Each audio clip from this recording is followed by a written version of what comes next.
Sanctuary of God Church, Pre-Encounter, Session 1. Ang topic natin is learning from our mistakes. Ano kaya ang ibig sabihin nito? Because of your power, I'll never be the same again. Let your power flow, let your power move, let your power come. Let your power come on me today. Let it flow in my life. Let your power come on me today.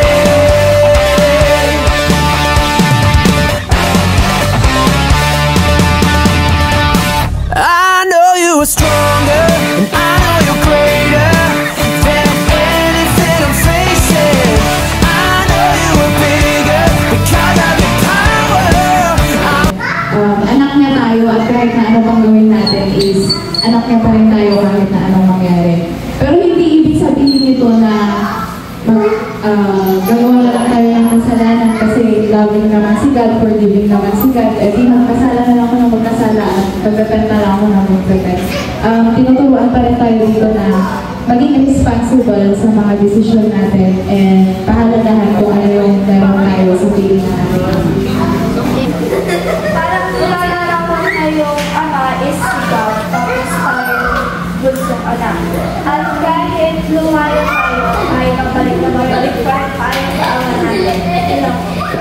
Okay. Kaya nga, maganda yung encounter kasi bakit? That's the time na kung saan lahat-lahat na ibabalik sa atin. Nakuha pa natin kung paano binalik lahat ng blessings, kung paano binalik sa kanya. So nagkaroon na reconciliation, nagpati sila. Ang unang panahon, mayroong mag-inang mayaman. Ang kanya...